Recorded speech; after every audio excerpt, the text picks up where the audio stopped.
Hello friends, आज हम जानेंगे आजकल सबसे ज़्यादा यूज़ होने वाली फ्रेजल वर्ब, जिसे आप किसी भी क्रिकेटर्स के इंटरव्यू में, सेलिब्रिटीज़ के इंटरव्यू में, पॉलिटिशियंस के इंटरव्यू में, किसी बुक्स में आप देख सकते हैं, इजीली देख सकते हैं। तो आज हम उसी फ्रेजल वर्ब के बारे में समझेंगे, जानेंगे और उसका यूज़ कैसे कर सकते हैं वो भी समझेंगे। It is easy to understand, so let's understand. So वो फ्रेजल वर्ब कौन सी है? Look forward to.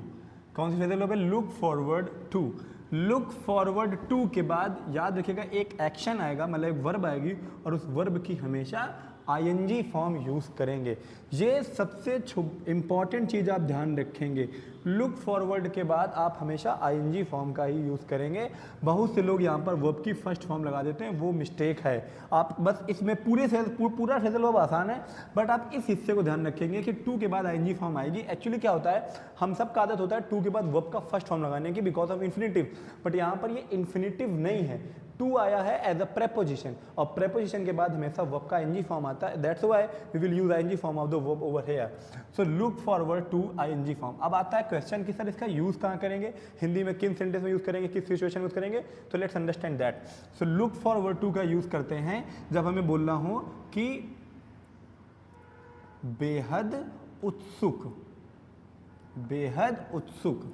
जब मैं बेहद उत्सुक हूँ, तुम बेहद उत्सुक हो, कोई और बेहद उत्सुक है, तो बेहद उत्सुक या बेसब्री से इंतजार करना, बेसब्री से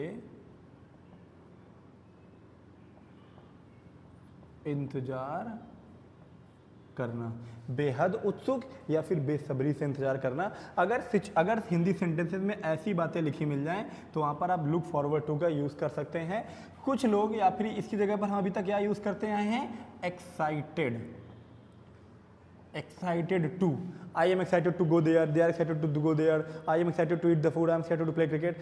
सो अब हम इस एडवांस फ्रेजल वर्ब का यूज करेंगे so that we can look more smart, more advance and more native. So अब हम इसका एक एग्जांपल समझेंगे। तो एक एग्जांपल क्या हो जाएगा? राम यहां आने को बेहद उत्सुक है। या तो सेंटेंस ऐसा लिखा हो राम यहाँ आने को बेहद उत्सुक हो, या फिर ये लिखा हो कि राम यहाँ आने का बेसब्री से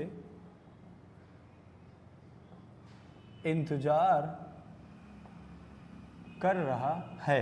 राम यहाँ आने का बेसब्री से इंतजार कर रहा है। अब हम इस सेंटेंस को समझेंगे तो क्या बनेगा? राम इज लुकिंग, क्योंकि हमें लगाया एनजी फॉर्म प्रेजेंट कॉन्टिन्यूअस, तो राम इज लुकिंग, उसके बाद क्या लगा देंगे?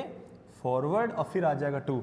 ये हो गई आपकी फ्रेजल वर्ब। अब हम देखेंगे मेन एक्शन क्या है। मेन एक्शन है आना, और आने की कौन सी फॉर्म लगेगी? देखो वही चीज, इंपॉर्टेंट चीज, ING form. Ram is looking forward to coming, और आपका ये एडवर्ब आ जाएगा here. Ram is looking forward to coming here. तो जब कभी भी ऐसे दो सेंटेंस आ जाएं कि मैं आने को उत्सुक हूँ या बेसब्री से इंतजार कर, कोई भी एक्शन आ जाए कि मैं ऐसा करने को उत्सुक हूँ, मैं ऐसा करने का बेसब्री से इंतजार कर रहा हूँ, तो आप बिना कुछ सोचे समझे इस तरीके से लगा देंगे। अगर पास्ट होगा तो वॉज लगा देंगे, प्रेजेंट है तो इज एम आर लगा देंगे। और इंपॉर्टेंट चीज, आप आईएनजी फॉर्म नहीं भूलेंगे। At any cost you just can not forget to use ING form right after look forward to. तो आप, उम्मीद करता हूँ कि आप समझ में आ गया होगा। Thank you very much.